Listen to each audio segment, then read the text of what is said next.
for the rest of the lobby.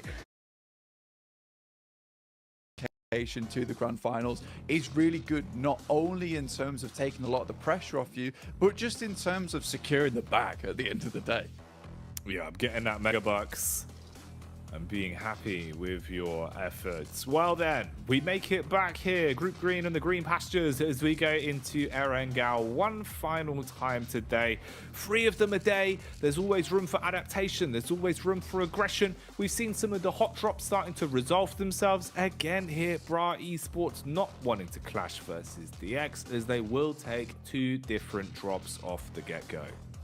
Yeah, I mean, the boys on the desk we're talking about, it's just a case of, like, even if they want to go back to Pachinki now, it's a case where DXavier are playing so well that they just accelerate the gameplay over in that position of the map, give them a real hard time, and just make it never worth to come back towards that position in the future, which I really enjoy overall. So this is great news for DX, you know, slightly less good news for BRA, but at the same time, you look at that last match, how many eliminations did BRA get?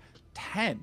It's not like they're a bad team. They were just massively hindering themselves from the get-go over in Pachinki, just staying way too long, forcing the issue. It was all fun and games on day 1, but I think they've realized now that it is time to switch things up, change things up, because it's not ideal the way they're currently playing.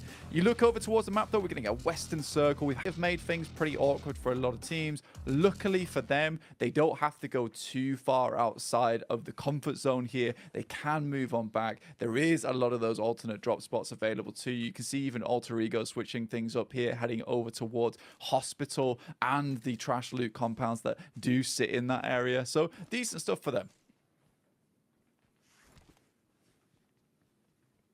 It's been nice to see as well, at least, that the gap towards the upper echelons is closing a little bit. We're starting to see some of our better squads accumulating a few more points.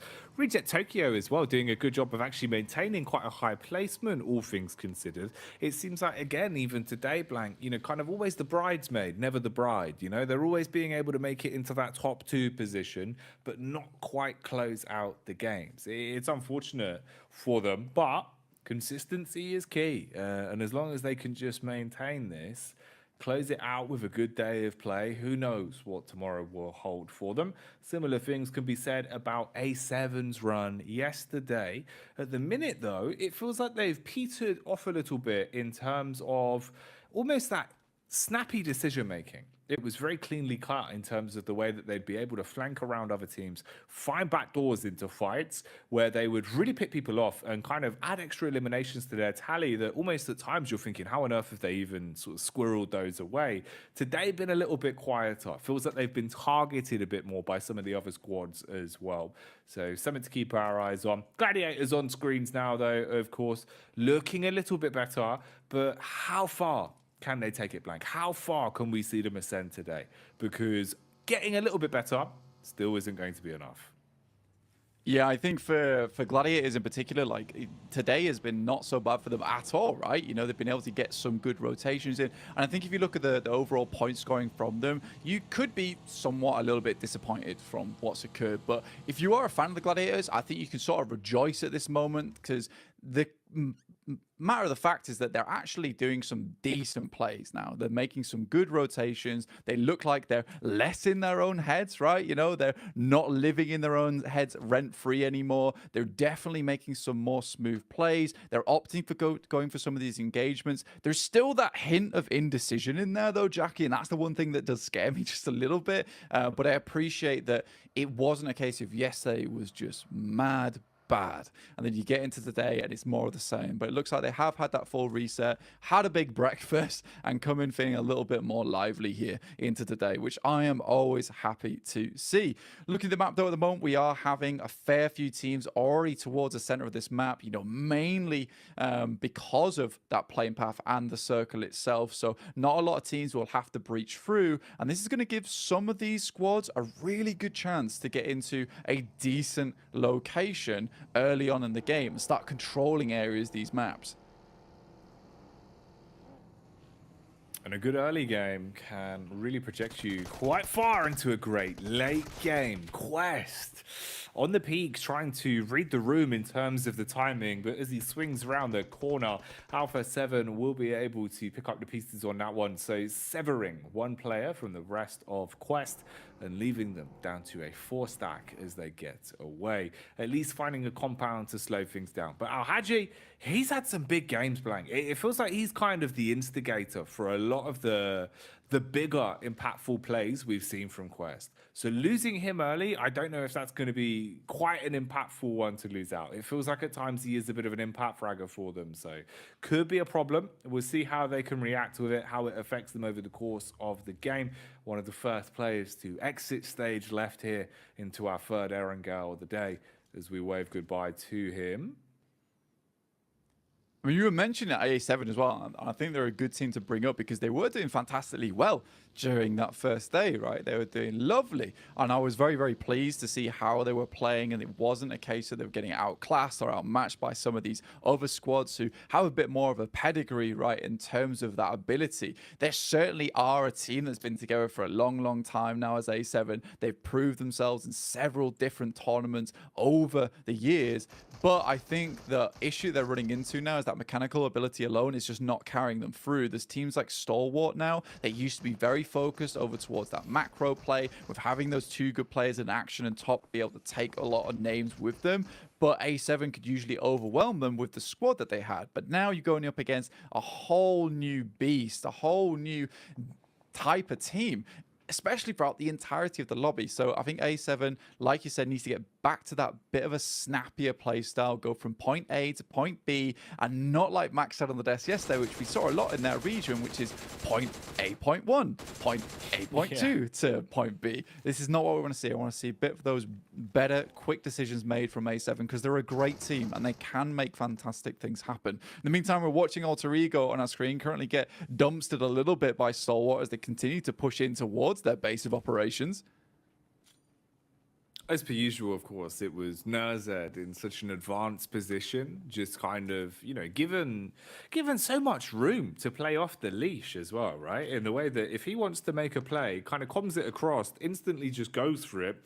The team seems to support it wholeheartedly, knowing that they've got a lot of faith in him in terms of the individual mechanics. Yeah. They're just able to harass Alter Ego really blank and make them uncomfortable. Even if you don't squad wipe them this early into a game, harassment and just whittling numbers, that's going to pay off massively. Yeah, it's a play style that you kind of have to cultivate before you come into this tournament, though, right? And I think that is just a confidence factor coming through from Stalwart, because you look at Stalwart, you look at Bra Esport, they try and go for the same thing in a way where they're the bullies of the lobby. They will just crunch you out of position with sheer overwhelming force. The issue is if you try and play that same gameplay when your team just cannot match up to some of these squads in the lobby, you cannot push into the circle, you cannot find those cracks in the armor of other teams, and you just slowly get pushed out onto the edge a lot of times. So you need to know that you are the best before you come into this tournament to pull that kind of thing off. And if you can't do it on the first day, you have to quickly readjust. I think the readjust maybe came in a little bit too slow for Bra Esport and they had to swallow their pride a little bit earlier, but now at least they are back on the path to at least a survival stage finish for themselves. But for Stalwart, that playstyle is just working absolute wonders for them so far. Yeah, it really does feel like, you know, they're kind of the biggest kid on the schoolyard and everyone else is just too scared to touch them. Because that's the other thing that's going to come with it. You know, you think about when you run into them on a rotate now, you see Stalwart, you're probably already kind of thinking between two minds, or do we even actually really get stuck into this engagement? Scared. Yeah, like, do we just give up on it? Because the likelihood that we're going to get out-aimed right now is probably quite high because they are just hitting some unbelievable shots. And the teamwork is super drilled from them. So they're not the sort of squad you want to run into. Probably for Bra as well on the same page as DX, because probably just got all that trauma. You're like, oh, God, Pachinki. They need some serious therapy right now after that, don't they, bro? Like, DXs just cause some big, big problems emotionally. The mental is damaged at this point in time. But again, it feeds back into what we were saying about Stalwart being the biggest kid in the playground. You know, he's got a beard. He's just got into secondary school. he's only 11. He's only 11. It doesn't make any sense. But I think for them, look at this. Like, they've just headed straight straight towards that central side. They know that they can challenge off against anyone, and that spot's open. This is not a circle where you're like, okay, I could just take center now, because the circle was over here in the first place, so was the playing path. There's likely to be a team there. They didn't care. They just sent it in. It was free. They've got it. Now they've got a really strong base of operations to play around with great sightlines out towards a lot of the fielded area around them. It is so good to play into their favor right now. And as you like to say, Jackie, you know, feed that hot hand. You've got to, man. You've got to. It's the difference, really, of being able to bring up someone's confidence. Because the thing is, Blank, you know, confidence, especially like in esports in these days, it's one of those where it feels like if you break it and if you bring down someone that, you know, has natural talent but not enough confidence, it's very hard to ever get them back to that point. Whereas if you're someone that maybe is a little bit shaky or outside of the game, but you can come in, hit a couple of shots, you got your teammates saying, hey, man, that's sick. Suddenly the confidence goes up. You're more willing to make those hero plays. You're going to really manifest them and make them happen. It's the fickle thing about confidence. Very easy to break it, and sometimes you can't find it back, but you have to try. And in some of these squads, we're seeing the benefit of believing in yourself, of backing yourself in 1v2s, 1v3s, just how much of a difference it's made. Coastal clash going down here, though, as Gladiators are going to be on the roam. Falcons looking for the contact as they've got high ground to play with, spotting out Matic and putting a couple of bullets his way. Puncher jumps in a driving seat and seems to be debating whether or not he wants to start to make a bit of a move on this one, just getting the vehicle into a better position for later. But Matic stimmed up and on the move. Mate, this is actually kind of a cool play that happened in here, because Matic moves out into a location where he kind of is going to get shot no matter what, and then backs off. In the meantime, the entirety of Falcons are looking at him. You know what happens? All of Gladiators rotate over the top side. Unfortunately, they rotate directly into Mali's Esports, but it's a great distract play, no? It's really, really fun to see. Meku can't quite get behind. Kitsune might just be able to heal up, but his vehicle's absolutely trashed here. Meku shot out from underneath the vehicle.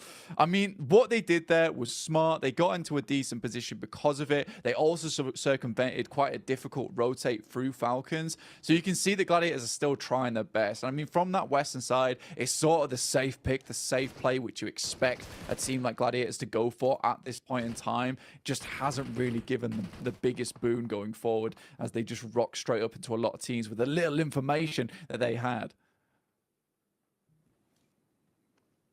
And I think at least one of the good things about that is it starts to show that Gladiators are willing to show ingenuity again, right? They're willing to kind of run a risk of, if someone calls the play, everyone's all in on it, rather than kind of umming and ahhing, because that's always the worst element. When you see a fractured team, when they're fragmented in just sticking to one call, that really can come back to bite you directly on the bottom, which is never what you want. Always quite painful. Makes it hard to sit down. At the minute, though, we're seeing some of Reject Tokyo being forced to sit down as they've been taking bullets from the wayside.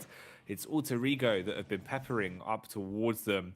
So you've already lost Rage and Ocio. And it just leaves the triple threat of the Japanese squad left alive, closely grouped, all jumping inside of the vehicle, though, and losing a ton of HP. Zone going to start to push them back out and take some of that space away from Alter Ego. They've set up just on the ridge here, and this is a triple threat now. A7 are coming in as well, Blank. I think the gloves are coming off. This is going to be a bit of a boxing match. Absolutely, you're not wrong here whatsoever. For A7, Alter Ego, as well as Reject, they're going to be struggling to get out of this situation alive. And I think at this point in time, it's more about the elimination points. But Alpha 7, this is a bit more snappier. You know, they're heading up towards the northern edge, towards the ridge, to try and cut off both of these teams. Acquire some elimination points in the process to make it easier to get into the circle going forward. Speed of the circle heads towards that northern side. This really does cause now problems for a lot of these teams down towards the south, who have to get a move on. DX immediately sends out from the safety of their compound towards this fielded zone with little to no compounds in it. The one that is the main focus point is Loops' compound over towards that northeast side. If they get a northeast shift on this circle, practically just a winning position. But in the meantime, every single team, they want to control the ridge on the left. It's going to be a fight for survival, it seems, then. Right now, we're seeing the clash going down. IA spraying and hoping that they'll be able to smoke everyone that's coming up through the stairwell. Blade goes for the quick readjustment, tiptoeing his way around. Low on HP, re-aggression comes out as Kishu will find the snapshot, hitting the head and stopping him in his tracks. Now playing field medic to get the rest of the team back up and see if he can save their bacon. So numbers thinned here. A few of our squads starting to lose manpower as the fights are kicking off across the battleground, it seems. Even Stalwart now losing one as they're down to a triple threat. Yeah, it's never easy holding this ridge side because this team is filled with absolute giga gamers, right? Mega minds of the PUBG mobile scene. Everyone knows that this ridge is going to be so important to hold, right? You could hold down towards the eastern edge of it, try and play around that little hill that on the other side, but so many teams know they have to fight for their lives here. So we're going to have a lot of players going down, and very quickly in the meantime, A7, they move in towards Zia, and it's an absolute bloodbath right now as Carrillo sends in, takes down Shopper, picks up some shopping of his own as he picks up as much loot as possible from this building, and that's Zia out. Gone again. I've had some really unlucky games over the course of the past 2 days. It's felt like just haven't been able to find too much to add any real points to their tally. Dead last at the minute with 11 being what they've been able to accrue. Falcons, best team in the world, slightly further ahead, 25 points to their name. So let's see where this goes from here then. Falcons are on screen at the minute, just ahead of Bra Esports. Oh, hello. Rosemary tuning in. He's got one across onto Gladiators, Blank. He's completely split off as well, is Matic, so it's not like he's getting back up again, leaving Tixi all on his lonesome. And I think really at that point, you just regroup back up with Tixi. Mad Bulls are in, takes down the remainder of Reject. What a send in, like the cavalry. I mean, at this point in time, it's going to be very hard to get Tulika back up on his feet. You'd either have to carry him, but with BRA looking down towards this side of the hill, it's going to be carnage for the Mad Bulls as they all get picked to pieces. For Tulika, instantly has to hit the bandage on stage 4. We're heading into stage 5 as well, so Zerich is most likely down. Chua will find Rosemary, but in the meantime, it will be Tixi going down on the south side. So Gladiators, again, not another good game for them, but another decent rotate, another decent attempt at getting points. And as long as they continue having this mentality going to day 3 and day 4, I do think there is a chance for them to get into the survival stage. You'd hope so. You'd hope so, man. It feels like there's definitely a lot of talent there. Just needs to blossom a little bit. Just need to see them delivering. Points getting lower and lower as today ticks on by. After this, there'll be 2 more days of competition for Group Green. Oh, nades coming out though, Blank. And that's going to be obscene. Red face as well. Look at him. That killer instinct's kicked in. He knows that he can aggress now. Utility in the back pocket as well, but he's taken a hefty hit, Blank. Second guesses it. Tries to backpedal, but Tiamba, they hold their ground. The cornfield is burning, but they're hotter. You're right. He should have just held his ground there in that situation. Backing off was not the right play. Yes, he had the angles coming through from Misery and Zuxi, but they're really struggling to hit this one out. I like this from Loops, right? You know, this is a winning compound they currently have on the northeast side, but they hear themselves the third party. They send down towards the south, try and clean it up. They want the game to be easier for themselves in the long run, and they're not afraid to take some risks to make that happen. In the meantime, BRA, top 6, will take down Fleek, last remaining member coming through for the Mad Bulls, and once again, we're seeing BRA rev themselves up for another good game because they didn't go to Pachinko. That's all it took. The one adaptation. Not sticking to that over-arrogance, not sticking to that confidence of we need our primary drop. All it took was a couple of small adjustments, and already they're starting to actually find opportunities to amass points. Is it too little, too late? Only time will tell. They have to set the pace in every and try and project themselves as far as they can over the course of the next couple days.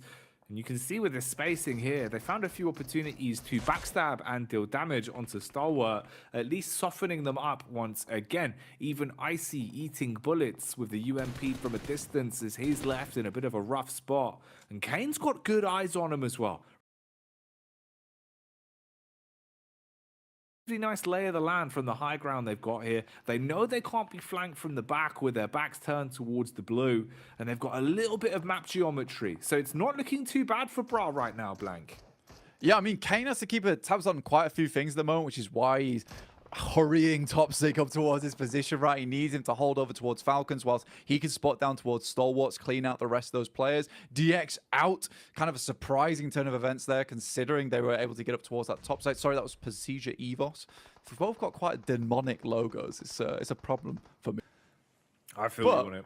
I'm okay with that because this does mean that eventually we might have the BRA DX rematch in this match, which is always lovely to see. And we'll see if BRA can, in fact, come out on top this time, regain some of that pride, some of that confidence, some of the glory into the PMGC League stage. Alpha 7, though, comfortably sat on this northern edge. Loops took a bit of a risk. They took a knock because of it, and Tiamba still pushing forward. It's just QZZ, though, and Ayala desperately trying to keep his boy alive.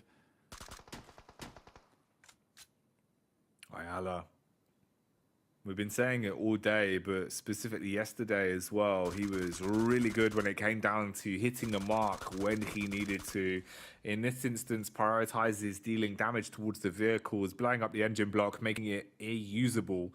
So Tiamba can't find a quick rotate. Nade? Oh, look, that was actually pretty clean. Thought he was going to get it through the window there, Blank. Trade back at damage, though. These are filthy peaks. Look at the way that he's crouching into this as well. It's like a rhythm game. I mean, QZZ is not one to be ever underestimated. This lad played on Nova back in the day was an absolute killer for them. Finally down to the barest edge of damage, and they can get some more of their lads back up in action. So Tiamba go out with 3 eliminations, but valiant attempt there from QZZ. Some sick little angles, some sick little peaks coming out from that dude. Kane's up on top right now on the roof trying to gather some more information. They firmly have the southwest edge. Loops obviously do now have to leave, and Stalwart, despite everything, still have 2 players into this match. Again, still continuing to chunk away at those placement points. DX, though, did they just love the Shack or something? It's like, is this their, like, MO? Shack gameplay? It's the Love Shack, Blank. I mean, they're all in there. They're chilling. Yeah, B52 in right now. Living it large. Let's see how long they're going to be content, though. Is there going to be a new landlord in town? Someone's going to come in, slam the lease down, tell them they're being evicted. We'll find out. Right now, a bit of a move. As you've got Kane jumping in the vehicle, having a cruise, trying to draw the attention onto him, planting seeds of doubt in their minds. Tops, he has been absolutely menacing in some of our games, posting unbelievable damage numbers, really quick with it, absolutely slick in the 1v2s. And he's got backup as well. Oh, it's the man you'd want. Nurzed still alive and kicking in the back line. Pin pulled on a grenade, looking to instigate a fight. Kakali just trying to understand and assess where exactly everyone is. Meanwhile, we can see the Love Shack still in play for DX as Loops are on the move. Pushing through to that eastern edge. We got a lot of teams understand that there likely is going to be one team at least with 4 or 3 players over on that eastern side. So a lot of eyes towards Loops at the moment. It will be pretty tough to get through, and they're looking to push down towards DX's shack, which is apparently owned by a landlord, which I feel bad about, right? Which landlord is renting out shacks these days? I mean, it is the Love Shack, to be fair. Quite a piece of property indeed. Revo, though, comes out from that top side and will put down one of the players coming through from Loops. Ayala is out. It's a good first no. Top still just lurking, buying his time as well. We're getting ever closer to the possibility of Bra Esports path eventually crossing DX. Maybe they're the secret landlord. Maybe it was their property the whole time. We'll see. Is the lease in the back pocket? Whip it out. Demand recompense for coming anywhere near to them. They are on the outside of the circle, though, so they will have to finally go out on an outing from the Love Shack itself. It is in a ditch too, so getting out of here will mean they'll have to have eyes in the back of their head, and all players have to be swiveling that head 360, see if they can get it done. Surprisingly, I think Loops has got quite far into this game. I thought there would be way more players looking over towards their direction. There's been a serious stalemate between both of these teams over towards BRA and Stalwart and DX. Nice shots from Chief, though. The Chieftain seriously bringing the pain, bringing the thunder in these matches so far. Levi's got barely 2 steps outside of his home before he got taken down. Ooh, he's trying to crawl back to safety as well, but denied as Chief shuts him down with the big nades, blowing him to bits and stopping him in his tracks. Nerzed, he's just been waiting, dinner plate loaded, ready to unload and stick a fork in him if they peek out. There's first contact, big damage done. Backs off for a quick nade as well, lines up the arc on it, hopes that it will be right on target. As it lands in, perfect. His aim is squeaky clean. The arcs and his grenades are insane.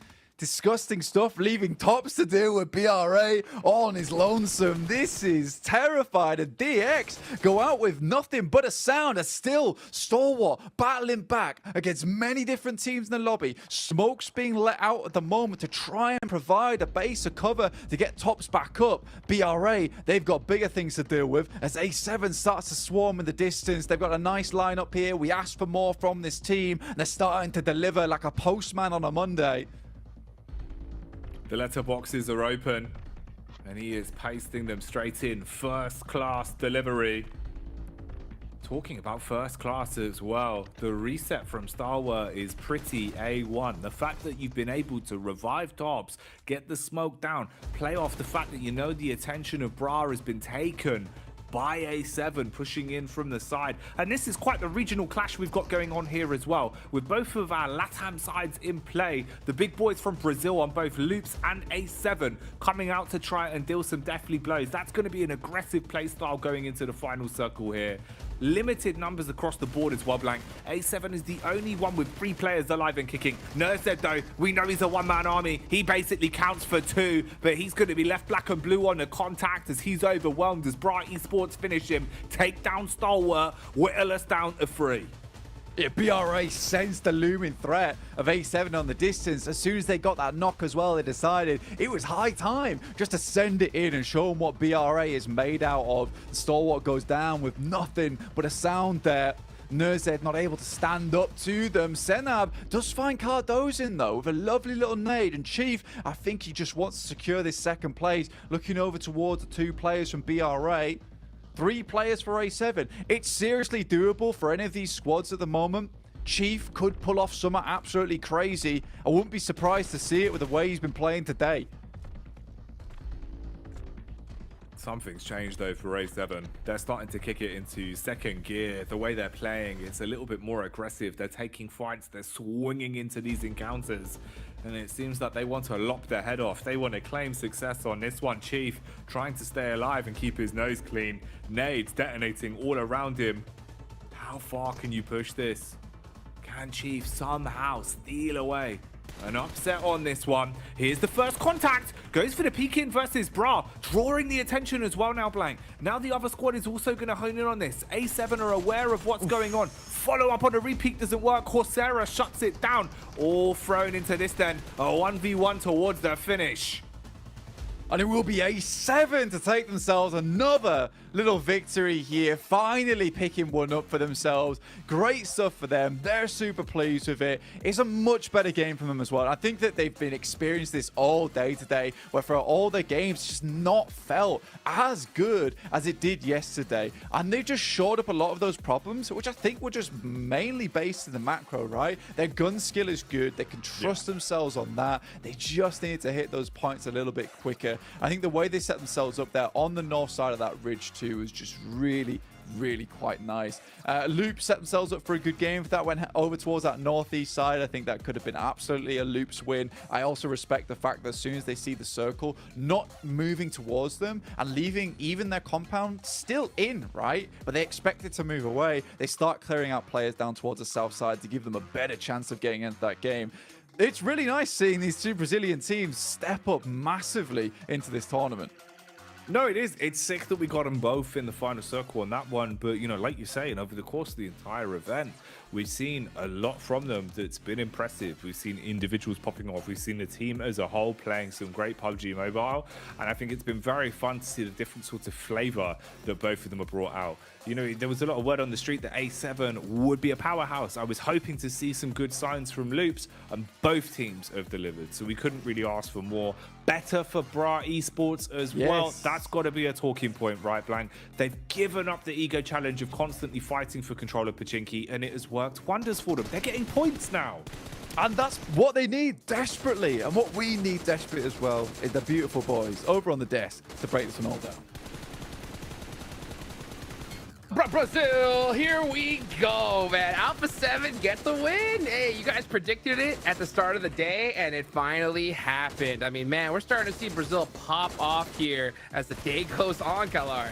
It was a matter of time. It was a matter of time, and here they are. I mean, likewise, Loops was also able to survive very long into this game, but Alpha 7 towards the end, controlling that northwest side of these circles and being able to kind of greet any comer to their terrain very, very strongly. I gave them a little run for the money towards the end. I thought maybe it could have gone their way, but nope, Alpha 7 on lockdown. If you're very silent right now, you can just hear like Seven Worlds Gaming screaming like, oh, there you go. You can hear it. Oh yeah, is 7 he's still there? What? But yeah, what a presence. We're having really similar echoes to last year, right, Hotjix, where we saw Brazil on the first day of the grand finals, first, second, third place, and we expect Influence Rage to also do well in their group. So man, we've got top contenders from the region and another 20 points on board, and finally the win that has been converted. Loops and Alpha 7 are just making Brazil proud. Oh yeah, they are, man. I'll tell you, one team that's always making everybody proud of Stalwart. It's so crazy to see them just consistently put points on the board, even when you think they're done for, right? They still stack 10 points. It's ridiculous. It's just Top and the Z is like, Top, you're going to clear that team. The Z, you're going to clear that team. Got it. We're going to 1v4 both of us together at the same time. And it actually works out. They survive, Kalaris, I would say way longer than many of us would initially expect, because especially they hold on to that utility really late so they can just get some strong angles, smoke out to go for the res too. So they are very, very smart as to how they use their resources to just make into, it seems like top 5 every time. When they do not get a win, it's a top 5. I don't know how it keeps happening. Similar to the circle from the last game, it's silly. All right, that's it. That's what I'm going to leave it at. It's silly. Yeah, I think that's a good point to leave it at. That's ridiculous. I mean, look at that. Still in first place, but now we're seeing Brazil catch their tail. Look at that. Loops in second, Alpha 7 launching themselves up to third. It's just starting to get intense here. Now I'm going to shift on over into Miramar. Now, one team I'm particularly proud of, right, is Bra. They gave up the hot drops, and look at them go here, Max. Yeah, I mean, they're happy. They gave up the hot drop here on Miramar. They won the hot drop against Pasija Evo, so they're like, okay, we got our position. We can actually go for the normal rotation. And I mean, Kalaris, we were talking about this team, right? I mean, they're your personal dark horse in this tournament, right? Is that if you give this team an opportunity to reach the late game scenarios, mid to late game, they are constantly going to get those eliminations. If you give them a strong spot with the fragging power, this team can put on full display these matches. They are a team that can come out consistently with high eliminations and can also wrap up games. We can see it sometimes. So I'm telling you, for first time in PMGC, it took a bit of time to get there, but this kind of level of play style is enough, I would say, to head at least into the last chance. Oh, Max is so excited. He's so close to his camera. It's amazing. Whoa.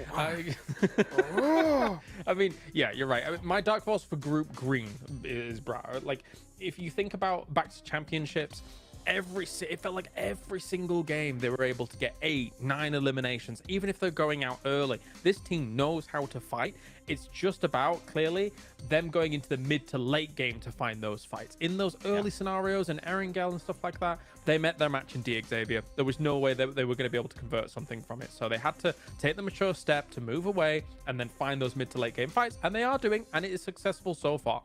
Hey, it's starting to wipe the lobby. And if you guys want to wipe the lobby in PUBG Mobile, you got to go and check out the official smartphone for PMGC, the Infinite GT10 Pro, a phone created specifically for esports players. Man, this is starting to heat up here, and we're going to get even hotter into Miramar. So, man, Bra clutching it up, Stalwart on top. I mean, who knows who's the next team that could possibly rise through the ranks here, Max? Okay, I'm gonna go on a negative right now. Okay, I'm sorry. Okay, we've been on a very big hype train right now. I'm gonna go on a negative. A lot of good teams have been rising up recently. Where the hell is Alter Ego? I'm just gonna tell you that much. They have fallen off from that podium finish at the start of day one, and they have not been able to make it far in these matches. I mean, if you're looking at today's results alone, we are talking for Alter Ego 11th. 12th and an 8th position. I want to see a little bit more from Alter Ego heading in Miramar here, hopefully. Max takes all three go. Yeah. Why not? I like them. I like Rosemary. He's cool. He's a cool guy. Cool guy. All right. Well, guys, we got a lot more cool plays coming up in just a minute. We'll be right back after this break.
Team match, let's go.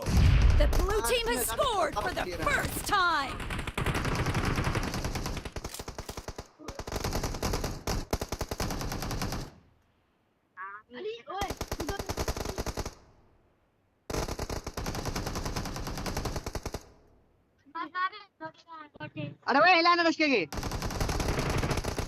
Marked a location.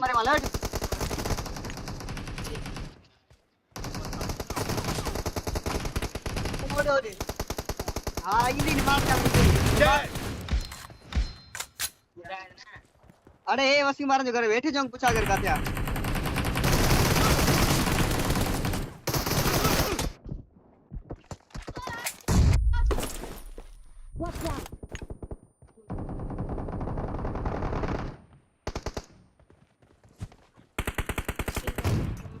छो खणा भी गने भला छा एकड़ी गने गंजा लगी एकड़ी सोना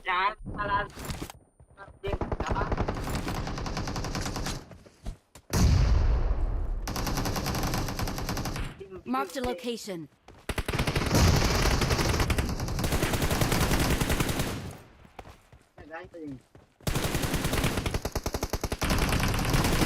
Cover me!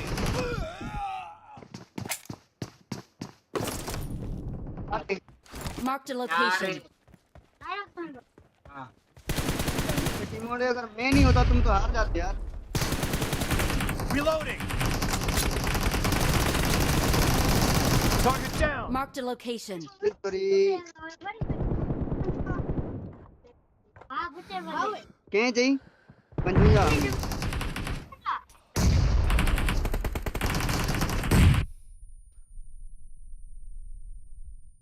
Marked a location. अरे बी मत बी खत्म दे आता ना तो अरे मीठा दे आता ना तो चलो थी अब The blue team is in the lead.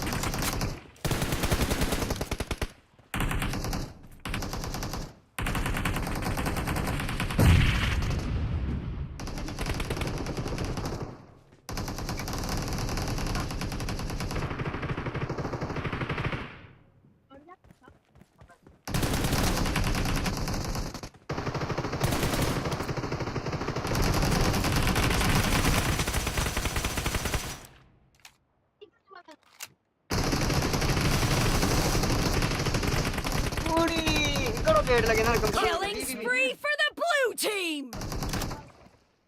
Machine मारना ना फिर चाबी Clear. कर दे आप इधर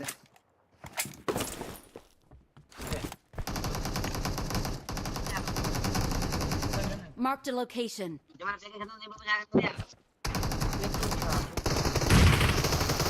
Marked a location. Nice shot. ले बोले तो मारनी में टीम मिलन गई Marked a location.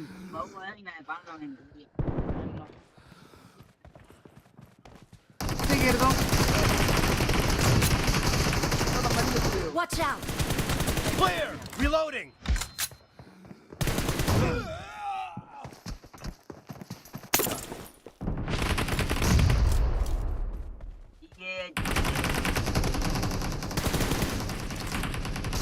मैं गालो निशान ना तरह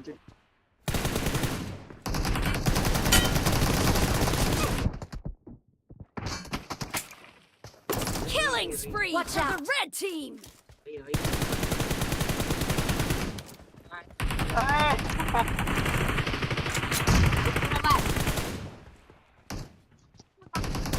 Great. You're about to win. The blue team is about to win.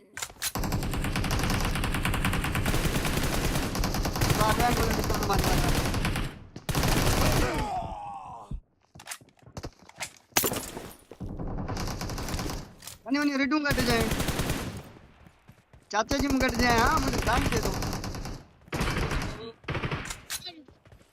वाह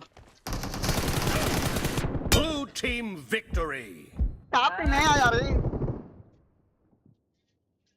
जी बेटा जी माँ यहाँ हुकुम था वाली राय दे पी जी पिया नहीं पी पी पी ना रे दिव्या मां पिया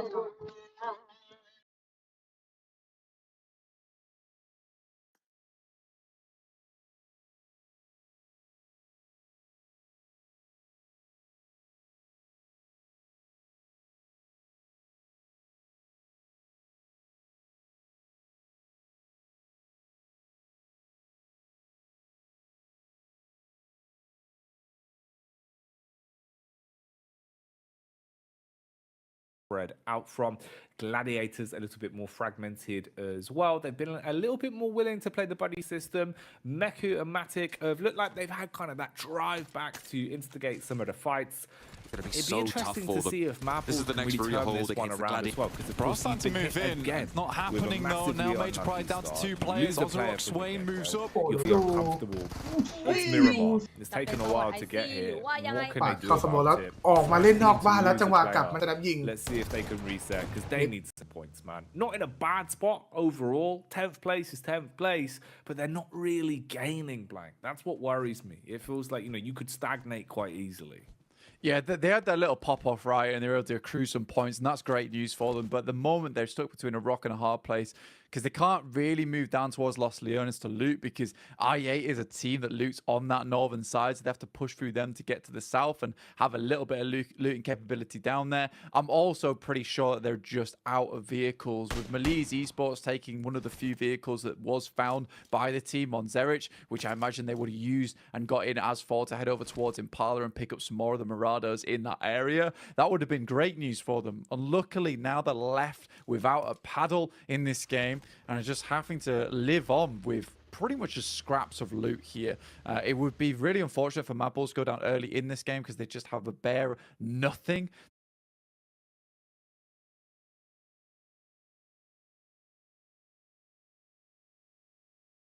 Work with going into the future. Pasija Evos looks like they're just completely surrounding them right now. And it's going to be super hard to leave because the doors are just locked on all fronts. Some of these other teams, though, Alter Ego, fairly decent path in from El Azahar. They've got a lot of space to play with, considering of this. We had this standoff between Pasija Evos, IA, as well as Mad Bull. So a lot of area around Minas Generalas is just open. Tuleka firing off some warning shots here, hoping to get the connection, but the bullet drop not going to be favoring him into this one.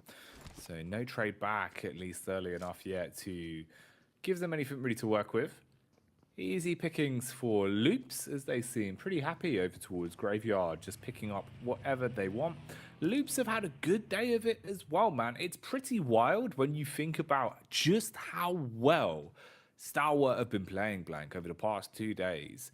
And you're only about 20 points away from being able to lap them, potentially catch up with them. So Loops really having the proof in the pudding here in terms of the chicken dinners and also just the sheer amount of eliminations and placements they've been finding into the past few days. Yeah, I mean, you got a team like Stalwart who just look animated and lively right into these games. You can see the moments that they're impressing in. And then there's Loops, really, who is just quietly confident, just plinking away at the pickaxe at that big old mine vein of the points over towards the PUBG Mobile tournament that we're currently in of PMGC. And they just made their way up to second place by doing it. And I think we haven't had too many comments about them because there isn't many mistakes to highlight from this team, right? It just feels like they're a very, very consistent team that makes the right moves a lot of times. You know, they on the team, we have seen some way better players in this lobby already show themselves up and just speak to their own talent within this lobby. But as a team, they're just fantastic. They don't have too many flaws on them. And I think some of the positions that they take, they love playing these high ground positions. They love setting themselves up for success. And it's worked wonderfully. You know, it's taken a little bit of time because that's typically how it does work for a team that just plays consistently, plays to win these games, plays to get those placement points and just a good amount of eliminations each game. But now they're second place. And like you say, in a position to take over versus Stalwart. And that would be impressive, man. It really would be if they were able to, you know, have a huge game of it here. Because remember, obviously, you know, this is still one game away from the last game of the day here. We have another Miramar after this. So opportunities to accrue the last few points of the day are there. You just have to write the history books. You've got to be the one that put the best foot forward and walk away with any additional benefit. All the squads on the move now as the zone will adjust itself. We start to see everyone swarming down, trying to get center circle as quick as possible. Awful lot of opportunities for clashes here. Quest, it always feels like they get unlucky on their rotates and they are thrown into a fight that 9 times out of 10 they don't fancy being in. At least here, being able to match the pace, seem to have a relatively clear pathway into the zone. Gladiators on the move as well as they'll start to arrive on the scene. Yeah, I think for Quest, they've got a pretty base operations that they go for every single game. And I think that's kind of what's putting them in some awkward positions. Like, there does seem to be some good adjustments from a lot of these teams in terms of how they want to rotate in, what's going to be open, how they want to play it out. And I think that Quest does have that to a rudimentary degree in terms of like stage 1, stage 2. But once it gets beyond that, I think that's where they really start to struggle just a little bit of like being able to work with things on the fly, figure out what rotations would work in this situation. That I just think some of the other teams in this lobby have a better grasp of. One of those teams in particular I think is very good at this, and again I'm as surprised as Kale is about this team, which is DX Xavier. They're very good at identifying some really good rotational paths in that end game, where a lot of teams do struggle to find their way in. DX Xavier's been looking for these decent little avenues to be able to just slide their way in, find a good spot and play from there. One thing I don't like about that team at the moment, though, is just the insistence to drop into one position, play a shack, and just be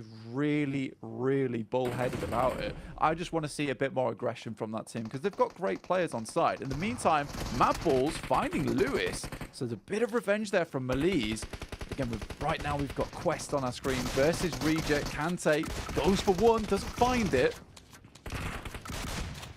Reject trading at least versus Quest here relatively efficiently, man. Kante, yeah, that's not what you want. Feeling like Dante on that one as he was going through the 7 rings of hell, burning brightly from the Molotov. Ooh, nade straight to the face as well. Poser probably almost knocked off balance from that one. Just ate the grenade straight to the face. It has at least slowed down the clash versus Mad Balls, but Mad Balls, they look a bit hesitant about it. Instead, trying to play on the angles and look for an opportunity to peek. They're taking so much damage, Blank. This is turning on its head. Mad Balls, they could fall through the fingertips quite quickly on this one, unless Fleek or someone can do something miraculous. He is just firing out warning, peppering into the walls, dealing damage to the cement, but not cementing an opportunity for Mad Balls to get a grasp on this one. And they've taken so much time with it. They've been able to get back into a better angle. Fleek, at least on the cross there, hits one, and that's an important shot to find. Yeah, really important, because at that point in time, it felt like Malice Esports was going for a reset on that fight. So able to take out another one of those players gives Mad Balls a little bit of an extra edge here in this fight. This is the same team that took down their main man Zerich earlier on in this game to remove that vehicle from them. The fact they've been able to stand up tall again and Malice Esports continue to push the issue, and Mad Balls refuse to be pushed around, but one goes down and Kissu looks for another. One player remaining, it's just Fleek. Around the corner, bouncing into action. Quick switch into the secondary, and Fleek finds the damage, shutting down Kissu, but he is still in a 1 versus 1. Still in a position where if he makes a single wrong move, it could all go wrong. Here's the repeat from the right-hand side. We'll see you later. Looking to stop him now, pushing in, getting close, just pre-firing on the peak with the SMG. He's trying to play off the back of the hill, giving him timing to work with. He's literally giving him timing for this, Blank. He's going to be able to get the full hill back in. Fleek can reset the fight from this. That is massive for them. CEO later backs off a little bit, gets back round, but the building, this Vector is absolutely deadly. Used to be a really well-used weapon in PUBG Mobile back in the day. Whoa. Does a lot of damage very quickly, but CEO later able to hit those headshots, just puts him down with the M4. That is big news for Malice Esports, but what a great hold off by Fleek. Always been kind of the solo god of the team, but it just wasn't meant to be there at the end. But again, really impressive stuff in the meantime. A7 lost 2 players to Gladiators, by the way, down towards the southwest side and via Damar, which I didn't expect at all. Currently, they're the furthest players from the circle itself, so Gladiators do need to get a bit of a move on. But you know what? That is still good news. Taking down the winners of that last match always feels good. Certainly a better position to be in. Some interesting fights have been happening on this one. It's been a bit different to what we saw on Miramar yesterday with the way the squads are playing it. A little bit more calm and collected as well for some of our sides. Gladiators roaming together as well. Obviously lost a little bit of stature, as they are down to just the 3 members. 2 eliminations at least though, so they've hit a couple of shots. They're a little bit warm into this one. Loops have got control of a compound here as well, and that's Bra Esports that are just ahead of them, with Falcons off to the wayside and what looks to be some of the remaining members of DX also thrown into the thick of it. So could be a bit of a rough encounter on that one. Bra Esports forced to fight some familiar foes if that does kick off. Meanwhile, STE on the move again as well, trying to keep all players alive, whilst Falcons pepper bullets their way from the blue. Yeah, they've been behind the Gladiators for a while. I wouldn't be surprised if one of those knocks and flushes on Gladiators did come at the hands of STE. This is a fortunate circle for both Falcons, Stalwart, and Gladiators. And luckily, Nerza takes a knock on the way into the circle. You can see some of the engagements happening on the screen. Stalwart really don't have the best of positions to playing in. They would have loved to have gone for a full-on crash towards this building. Found themselves a bit of a safe haven to work with going forward. But it's Matic to finish off Nerzud off in the distance. Good shots from him. Taking down Nerzed at the best of times as well probably feels like a bit of a win at this point. Yeah. Because of like how sick he's been, man. If you're starting to clash against him, you're probably thinking, all right, sweet, here we go. Getting into the grip of things. Fight's possible now. Yeah, we can build from this. It's doable. It's basically a 4v4 now that Nerzed's gone. This is okay. But yeah, so I think for a lot of these teams right now, it's a bit of an awkward circle, honestly, heading up towards that northwest side, pulling away from Los Leones. Not a lot of teams fully committed in. Alter Ego probably the most trapped right now, but there is a decent rotational path outwards. It's a question of whether Alpha 7 spots some of these players. I think Rosemary has a good idea of where one of them is, at least. He spots out Carrillo. There is some shots from the sides. He has to edge himself back behind this tree, but quickly gets a lot more shots at him. Potato's just going to send direct in. How is he alive, bro? I don't know how he's been able to stay alive for so long here. Even now, finally goes down. As Autorigo will at least be able to clean up onto him, jumping back into the vehicle and giving up the goose on that one. Feeling a little bit more relieved. Senab, though, he's got the DBS and he is clearing out the lower levels. Quick flick as he goes through the door. Oh, look at them arriving one by one. The cavalry is on the scene and they want to stop Senab dead in his tracks, taking him down in 14th place as A7 are out on Miramar. Yeah, it was all just way too much for Senab there at the end. Even if he is godly with that DBS, you just cannot handle versus a team that understands versus a shotgun like that. You just got to flood into the room, right? One by one, and then just spray down. It works out. You're likely going to lose at least one fella from the mix, but at least you get the fight finished. Now, Alter Ego, they look to set their sights upon I8 from this top side. This is very interesting to me, and currently still rocking with a full four-man squad. This is good news for Alter Ego. There's still a chance to get into this game, but they have revealed their hand now after that initial spray.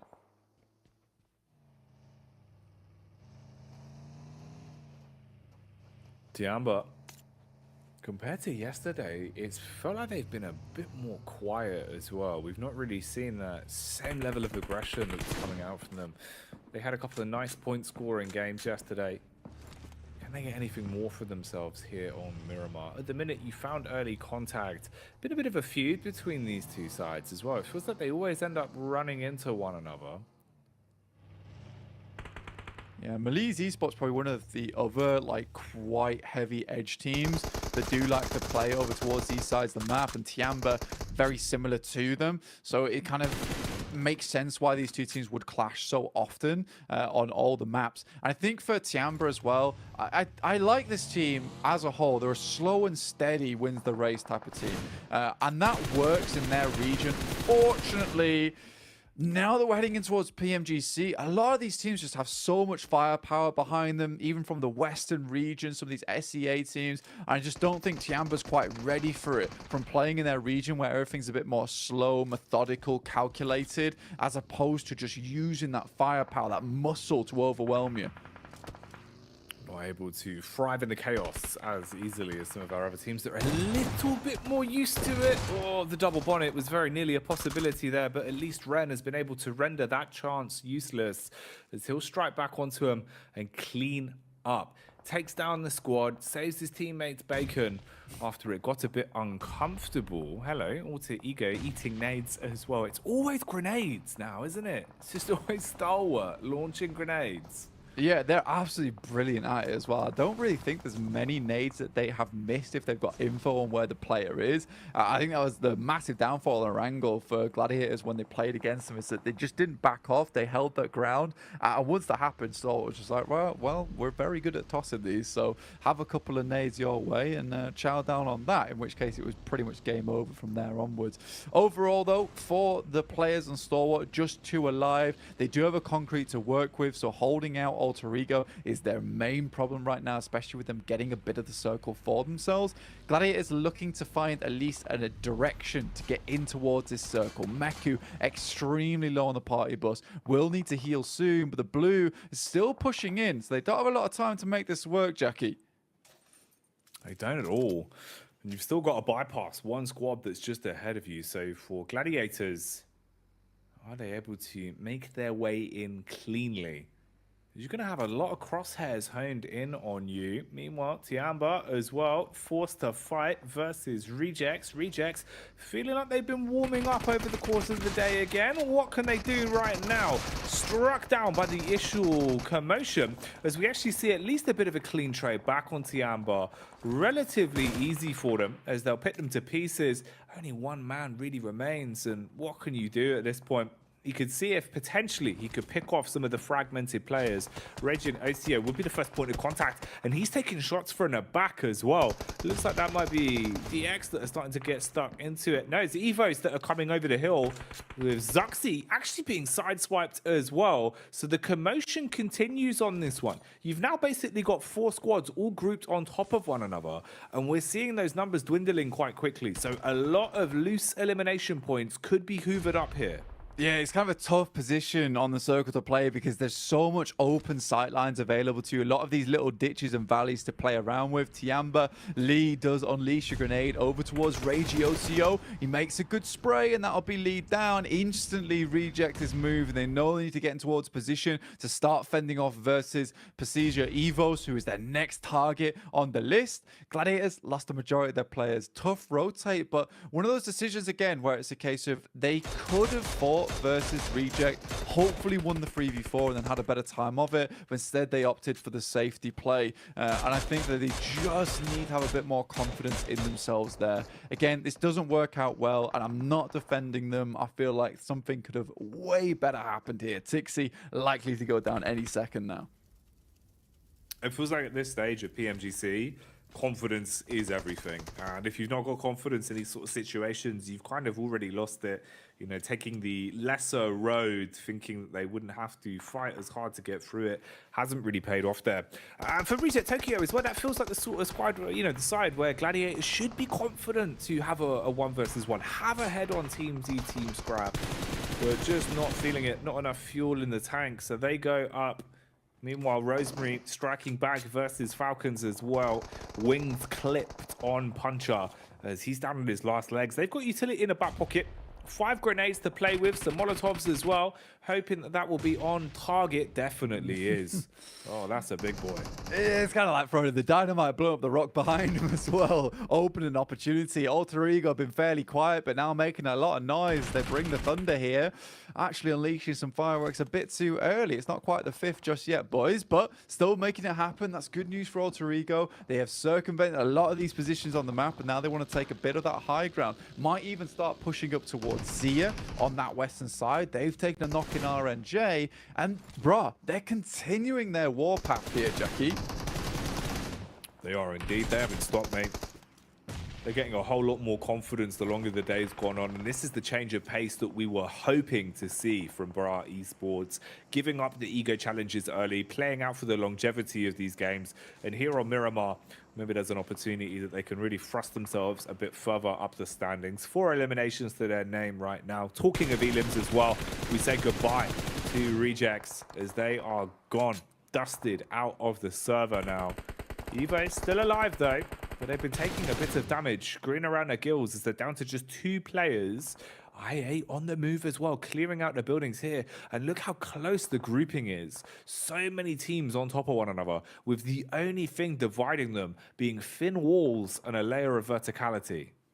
Yeah, it's a cruel circle as well because you're not entirely sure where it's going to end up. You're going to have to cross the road like a chicken at some point, have your head torn off.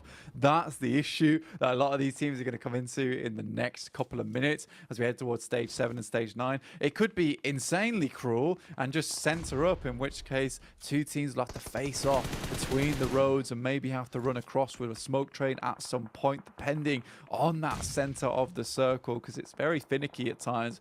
Either way, I'm pretty impressed with Alter Ego this game. I like the way they've tried to play it out. Loops coming in to clean up the remaining members from Pasiva Evos. And it will be Luxie tries to make it happen, but Mythic just continues on that death march towards him, not slowing down like a Terminator. Gotta go quick, like a blue hedgehog instead. Try and use that speed as your advantage. Flanking back round as well, looking to try and reset is ZR, but you're going to run into Alter Ego from this position. Both of them losing numbers now as well, as it seems like the nades will actually be taking them out of commission for good. Readjustment on the peak. Look like Potato is taking pot shots and trying to hold them back. Megamind, wide swing with the nade. They're keeping the pressure on, but it's not really dealing enough damage. That nade certainly will, though. Good trade from Potato. He goes down, sure, but he does a ton of damage to the 3 players' HP bars. So Fnatic is forced into an uncomfortable situation. Survival of the fittest now, where he also needs to deal damage from his little cubby, constantly eating nade after nade, trying to peek out over the top of the smoke. Bullets coming his way. He expires. So will Potato, and Alter Ego are gone. First time in a while, we've actually seen Zia do something in these matches as well. So able to rock that one down. I mean, RNJ, he survived from earlier, I think, despite getting knocked quite far away from the rest of his team. Stalwart, again, you know, they're always going to be at least in the top 6. They go down here. Good news. I mean, that's still a fairly decent result for them. They're going to continue pumping those points time and time again.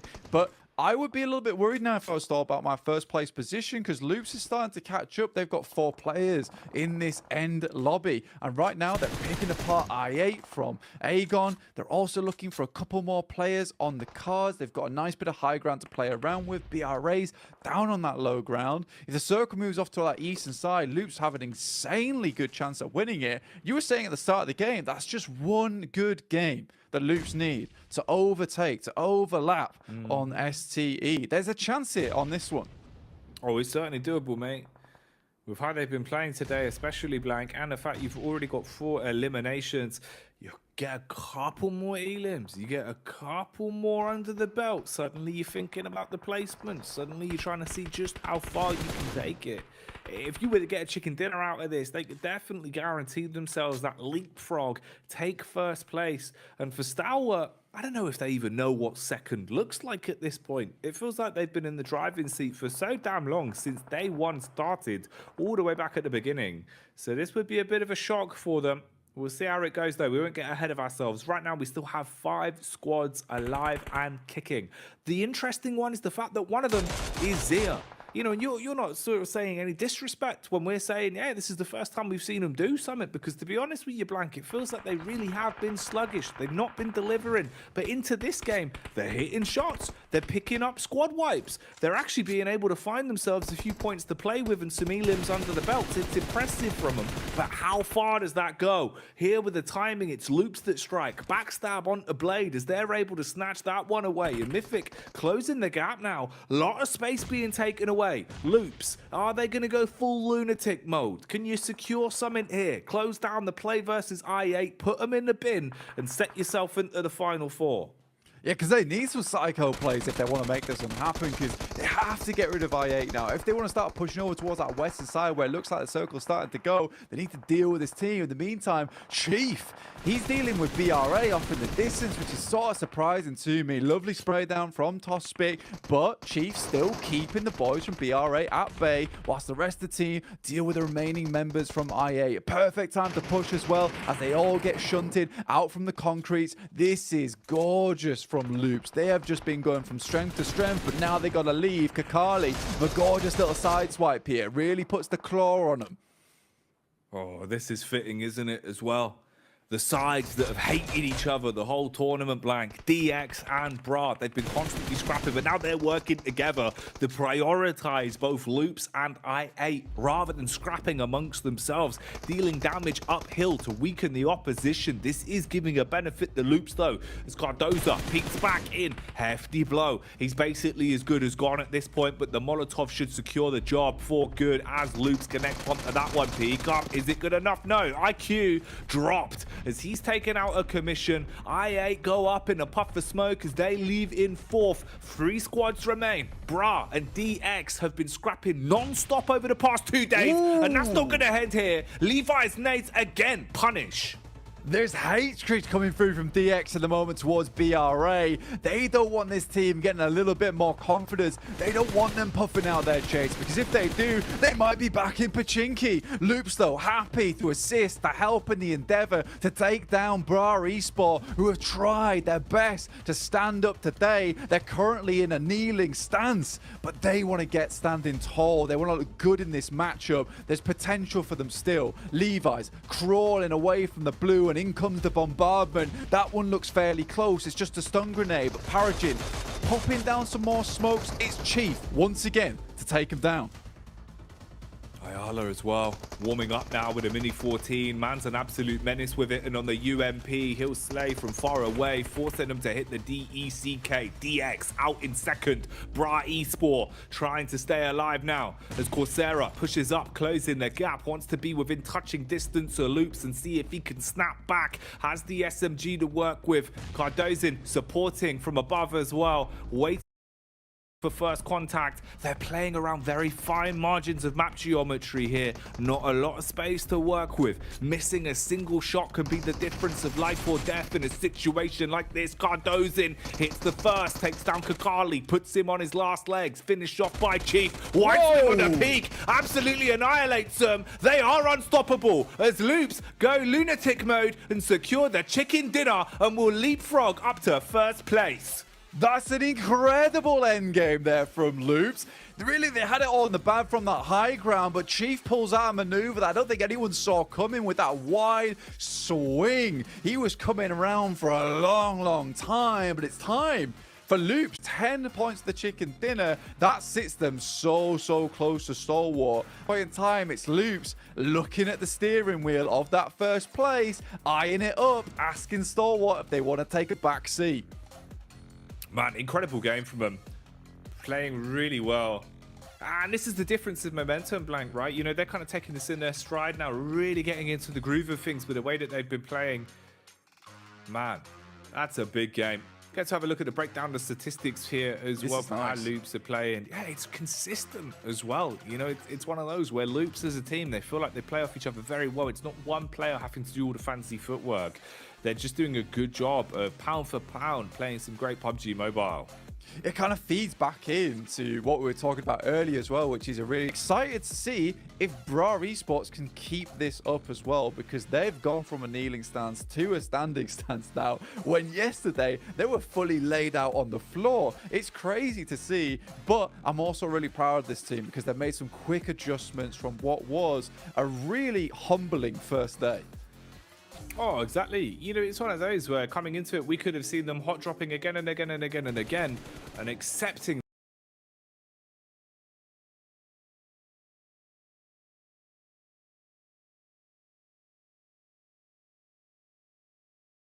Instead, they've opted to change their play style and they're accruing points. Points mean everything right now. One more game to go today, so let's get back over to the desk and break down our first Miramar. Hey, you guys hear that? That's the door opening to first place, man. Loops is on their way. Goodness gracious, what a performance there.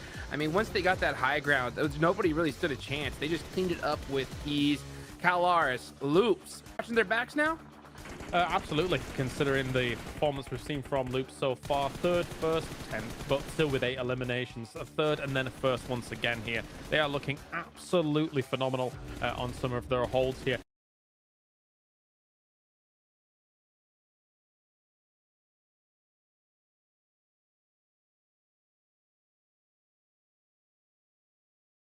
And again, they're not over-aggressing too much about some of these fights that they're kind of just holding out on. Admittedly, this circle kind of comes towards their compound, towards those concretes, but they're outside concretes just waiting for teams to kind of slip up a little bit and then pounce on the opportunity when it arises.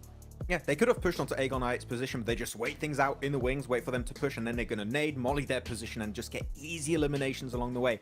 And that is another double-digit game coming out from Loops. When you look at their average eliminations today, they're just over 10. You're looking at their matches played. 6 eliminations, 17, 8, 10, and now 12. What is going on with Loops here, Hotjix? They're on absolute fire. And as you said, that door to first place is now open. Stalwart are going to be a little bit spooked out.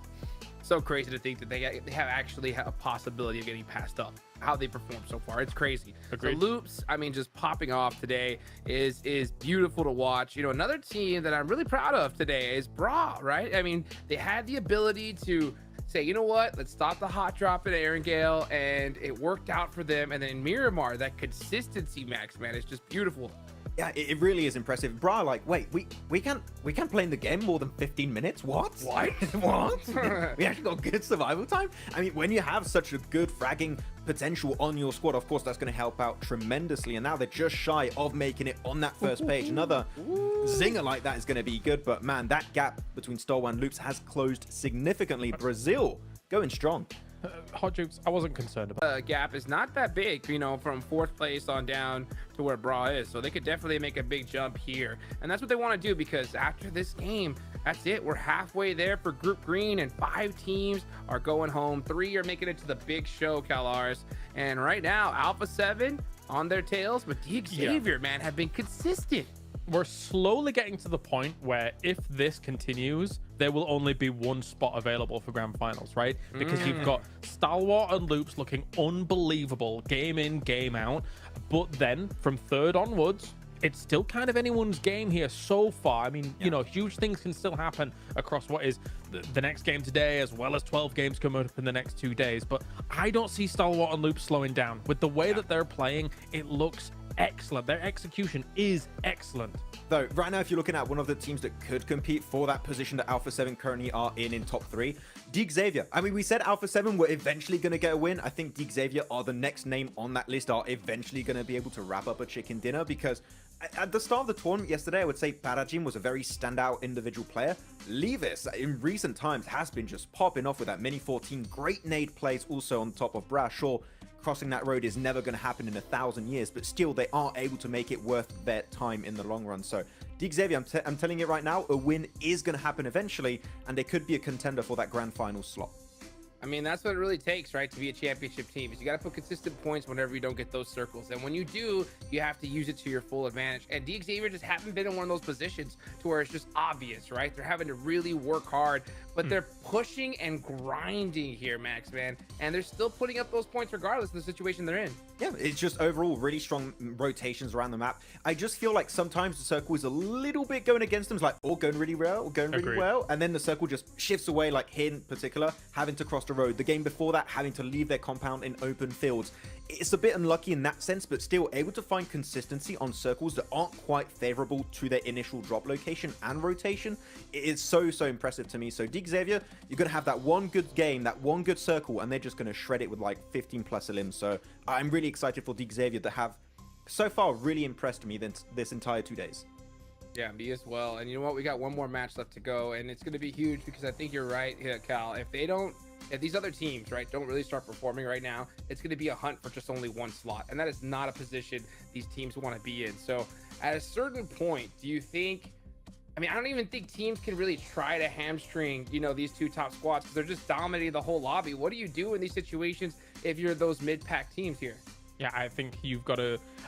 there are certain scenarios where I think you may have to just rotate earlier and try and find yourself a decent central position earlier. Like, that's the way to try and eke out a little bit more room against what are extremely impactful top teams here, like Stalwart and Loops. I think for Procedure, when you think about their campaign here on Miramar, we actually saw a little bit of a change in terms of drop. I thought they were going to go on that road south of Picardo once again. They actually went a little bit more east of that, which I don't mind, but then it puts them in the theater of conflict a little bit more, and I don't think they need to do that. I think you can stay on that south road of Picardo and still be okay. So my eyes are on them, because they were contending for top 3, and I want them to continue contending for top 3. Well, one more match left to go. Who's going to end up in top 3 at the end of this day? I'm going to ask you guys as we take it on over to our casters. Oh man, it's going to be so hard to call at this point, right? But I tell you what, I'm just looking forward to whoever takes it. The whole day has been so damn interesting in terms of the leapfrogging that's been going on.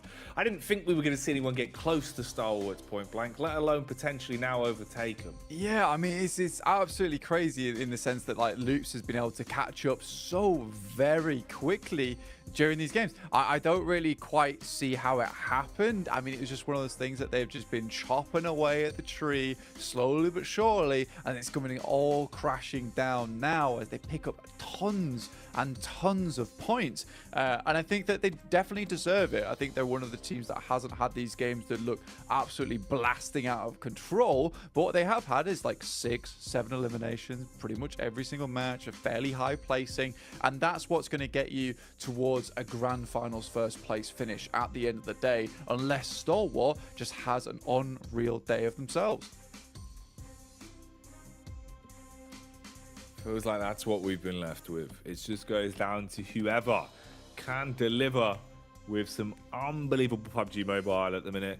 You've got to pull out all the stops, the team play, the synergy, the individual skill, the nades, all of it has to be pristine. That's what is required of you here. And right now, Blank, we're getting ready to go into it. Last game of the day, then second Miramar that we'll be seeing on our screens. Is it going to be looking anything like the game we just saw, or will this be a whole different kettle of fish? Only time will tell. A lot of storylines today, a lot of teams that were struggling on day one being able to accrue an awful lot of points, a lot of exciting stuff, but it'll all finish here. So let's see just how much energy is left for our teams. We need more energy, more passion from Goopy Geen here as we head into our final match of the day, Jackie. I'm ready for it. We're going to see if we get any different circles here. Are we heading down towards that south side again? Is Loops going to get fortunate with their circle? And you know what? If they're fortunate with their circle, that's the type of team that's going to take it all the way. They'll pick up the chicken dinner off the back of that because they always want to translate these decent circles into good points that are going to send them further and further up the rankings. Is Stalwart going to pop up back out of nowhere? Because they've been pretty quiet today, Jackie. Just a lot of these fairly decent placings, but it's not been these powerful performances that we saw from yesterday. They still have put up around about 50 points in the day, but 132 points to the 125 from Loops, who currently are on fire. I personally think there's going to be a new first place at the end of this. And you're telling me they're doing this whilst they're on fire? That's right, bro. That's mad. Someone No should really extinguisher put them out. involved. No, yeah, like get out the fire extinguisher. Imagine if they were like just lukewarm. It would be insane. Right, stop, drop, and roll with the phone in tow. That's what we like to see. Oh, Obviously, they could do it, mate. With a grip I've seen. They from could the chief. Yeah, exactly. Circle though, down towards the southwest side. We've got to talk about that a little bit because that is very unusual. This doesn't really support anyone in particular. Loops and Hacienda del Patron certainly have a long way to go. BRA and Picardo, they have a very smooth route outwards, right? That's the main thing for them. Getting out from this arena, getting out from this area is really decent for them. I8 can smoothly rotate from Los Leones. And I think if the Mad Bulls the first time in quite a while, they'll be pretty happy with this drop, right? No one's dropped on top of them. They've got Impala to themselves. It's not awkward. And a South Road rotate would be ideal. Yeah, probably one of the few times that are actually thinking they can make something out of this in terms of the early game and feel a little bit more confident. We need to see that confidence really coming back in droves for Gladiators. They got their invitation to be here, and with that, you have to live up to the hype. You've got to come in and really bring the ruckus, Blank. You know, show these other teams that they've got to protect their necks, because otherwise, Gladiators, what are they doing here? We need to see them really showing that on the server. And with the tournament getting closer and closer towards the halfway mark for their group, the opportunity to do so gets lesser and lesser. So if there isn't a big finale today for them, they've got to come out absolutely swinging for the first game of day 3. Zia, though, looking a little bit better. It's been very hit and miss for them. It's felt like they've been basically uncomfortable throughout an awful lot of the games. Into the one just gone, they seemed a lot more comfortable. Miramar potentially giving them a bit of a buff. Tiamba as well. They've been hot and cold, somewhat like a Katy Perry song, Blank. Yeah, dude, it's not been ideal for the boys from Tiamba. Lee just not really finding his footing so far. Currently cosplaying as a dwarf, though. He looks very low down to the ground. Slightly unfortunate, but I'm sure he'll stand back up soon. But for Tiamba, I just don't think that they're finding their their inner pace on these maps, right? Because they like to take these long, wide, slow, calm rotates, get into the circle, set themselves up for success in that end game. And they sort of do have this similar playstyle through to a team like Loops that like to just slowly rotate in, find these areas of success. But I just don't think they've got that similar type of gun skill that we're seeing from Loops at the moment. They don't have that same clutch potential as this team. So a lot of those fights that are required to win, to find yourself a little opening on the edge to start sweeping and pushing in, it's just not available for a team like Tiamba. And right now, it does sort of feel like QZZ is solo carrying that squad. And it's a little bit heavy for him. I'd like to see teams, players like YDD, who we know is really good as a player, step up a bit more from that team, from PEL. Like, it just doesn't make too much sense for me. But again, Tiamba, we'll see if they can make their way into that 11th place and upwards to get in toward that survival stage. Right now on the edge at 39 points with Mad Bulls ahead of them with 51 points total. It's always doable, always achievable. You've just got to be the one that finds the point yourself. Never leave it up to other teams to decide your fate when it comes down to the survival stage. We'll see though as we get closer to hypothesizing about that over the next couple days. For now, we'll stick to the present with the roads we know, and all roads are leading down towards the zone. Everyone trying to get themselves center stage as quick as possible and not have to worry about coming in late and dealing with a potential deficit that comes alongside that. The teams you're going to have to fight your way through. Close grouping though in terms of the rotates up towards power grid, where it could get a little bit uncomfortable if teams start to loot and lurk, as you would have Loops and then Stalwart right on top of each other with Gladiators coming down as well. Yeah, that is a spicy combo up towards that northern side. I'm surprised these two teams haven't really clashed as of yet so far over towards this position at this point in time. I mean, Stalwart's kind of okay for a team to be up here with them, 125 points. I mean, first place would be lovely to hang on to, but it's so weird in the sense that both these teams, with Stalwart and Loops, have created probably what we will see as the most chaotic group out of most of them so far, barring something crazy happening over towards some of these other weeks ahead of us. But right now, 125, 132, with third place being 86 points of Alpha 7. It is just pure insanity. The amount of shifting and changing that can happen from 15th place even up towards getting into that survival stage. So really, really, really crazy stuff. Also, right now, I think third place is the only position so far that is sort of open for a lot of these teams underneath that position to get in towards a direct invite, because Loops and Stalwart don't seem to be stopping anytime soon. Headstrong, feel like they can take on anyone at this point, so just sticking to their own guns rather than allowing anyone else to force them into a play they don't potentially want to make. There's a bit of a clash that you don't really want to be a part of if you can avoid it though. Bra Esports versus Alpha 7. Two sides that are really starting to find themselves with good footing in the competition the longer it's gone on, especially for Bra after the adaptations we saw for them coming into today. Gladiators though, clean path ahead of them. They've been able to breeze on through, looting themselves up, getting the boots on, pulling up the socks and feeling confident with how the rotation has gone, getting themselves into zone nice and early. Oh, Kitsune, he's rolled it. Nice. He's back on. He's back on foot. We're all good to go. I think for Gladiators as an overall, it's just these slow rotates which are causing some big issues for them so far.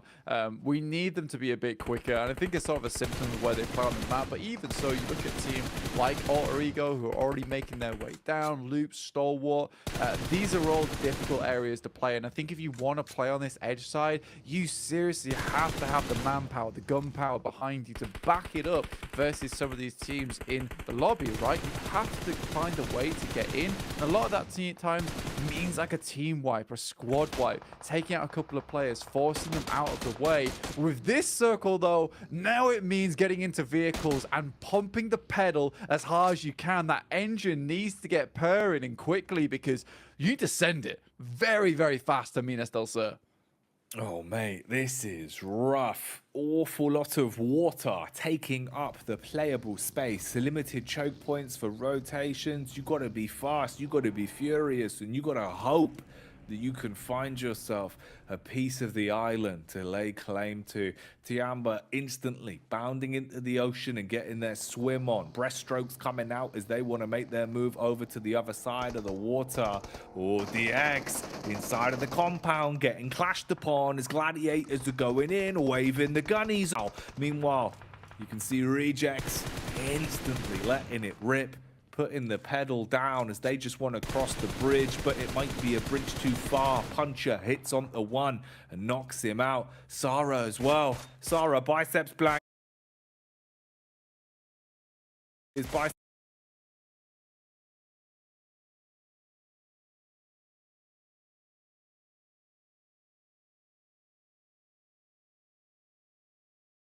have been deflated off the back of that shot.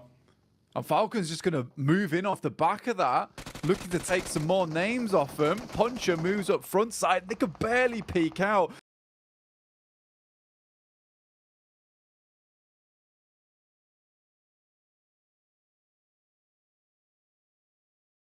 Incredible shots coming through, more nades off the side, and in comes the rest of the gladiators, I think. It's DX on the front side, moving and taking out the remaining members of Reject. Now looking to take out the rest of Falcons as well, to push further in towards this island. It's a horrible position to play as well. Round Minas del Sur is just these mountainous regions that you really can't get towards the top side of, so even cuts out more of the playing field going forward. It is a over the bridge. You've got limited options here to get back in towards center zone following this fight.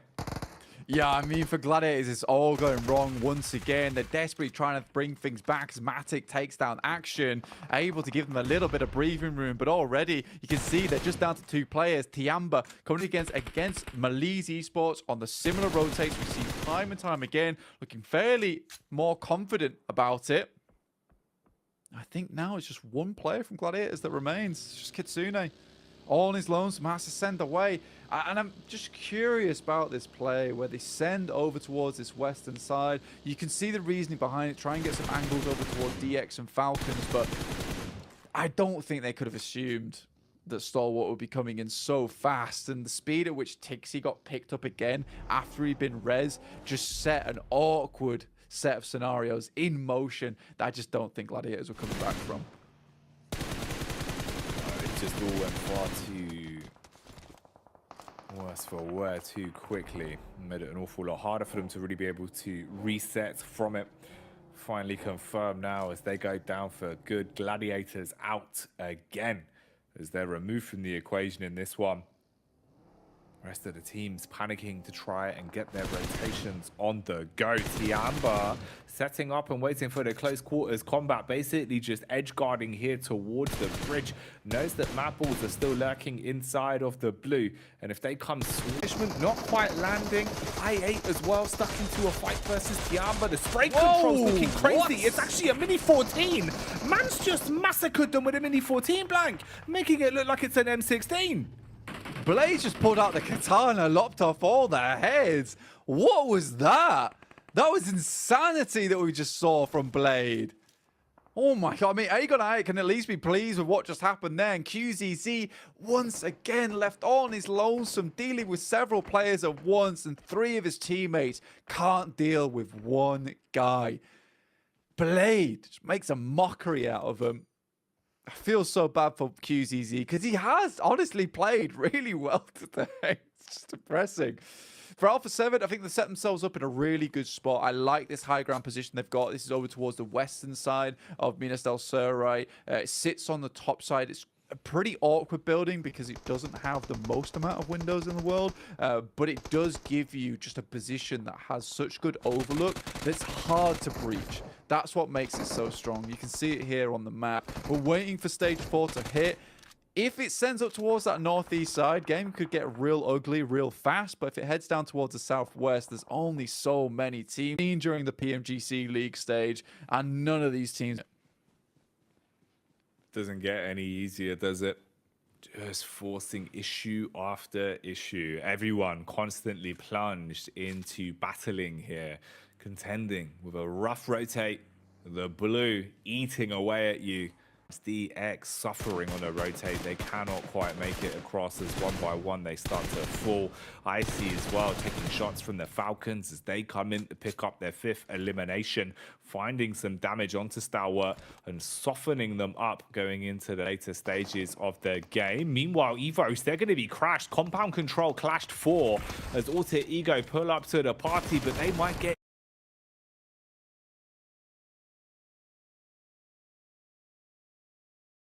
Ego checked on this one. Rosemary back down in the ground as he's going to be slain. Misery living up to his name as he inflicts pain onto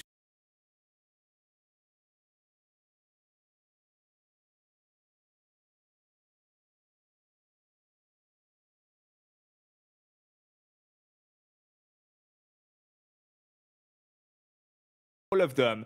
The nades come out as they clean up. They can reset from the fight, and Evos will be content with this one. Bra Esports straight into submersible mode as they want to get in the water and stay out of trouble.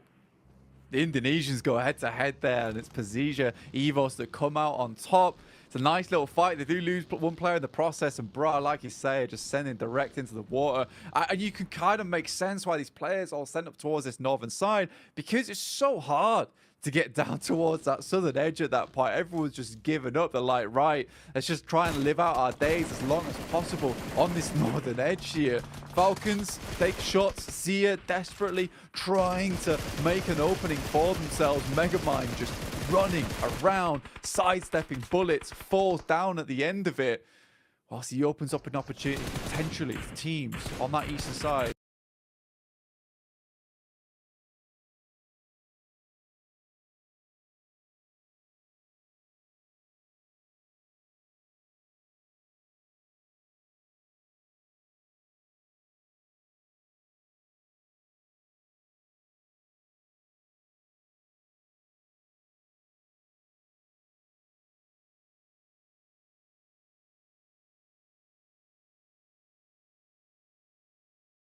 Get in. Poser from quite far away over the other side of the gulch, inflicting damage as he's able to punish onto Loops. This is Loops that, bear in mind,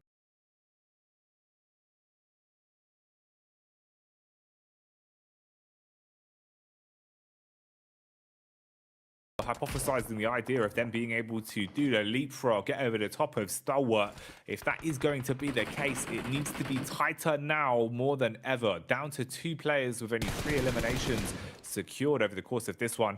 Puncher throwing fists into the river, but not quite connecting onto the players. Finally starting to adjust and deal some damage as he's got to take down a fish in a barrel that are Bra Esports. 1 by 1s, Falcons put the bullets in and start to secure those pickups. Here's the rotate from Stalwart though, just playing inside of the zone already. Meanwhile, Frozen here, lurking on the wayside. Seems like he's got a nice read on the position here from QZ and knows what exactly the man from Tiamba's up to. Zerich is still here as well, but this is such a fragmented Mad Balls in terms of the split. 3 players effectively rocking a solo maneuver, and the game plan for most of our squads here is just get yourself in that water and stay alive for as long as possible. Exactly, just try and live this one out. You know that teams will be going down left, right, and center. The least you could do is pick up some placement points. Stalwart, again, although they haven't had a real flashy day with a huge amount of performances, this team does look like they're just encased in iron. They are so hard to put down, man, because they were over towards that northwest side and the glut of the conflict as well, yet still managed to find themselves in this position. You know, you blink twice, you miss this rotation, you miss how they made their way in towards this spot. It's really quite amazing, the speed and honestly just how Stalwart actually is into these games. Frozen does finish off QZZ just as the blue starts to push in, so he has a really good read on where he's going to have to go, so that's nice for them. Precisa Evo looking at them as of yet, and Loops is dropping down, looking to deal with the Knights from Stalwart. Bullets just constantly being barraged their way now. Misery trying his best to shut down Stalwart, knowing that if he can just finish a few of them off, he'll deny their longevity of gathering points into the last game of the day. Loot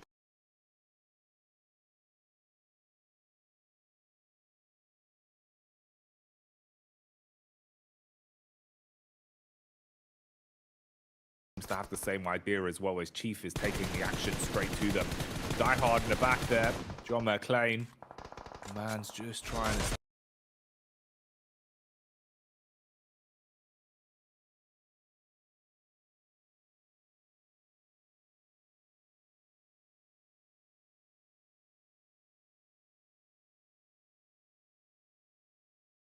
for as long as possible. Mythic hit from the upside as Kishu will strike from the heavens.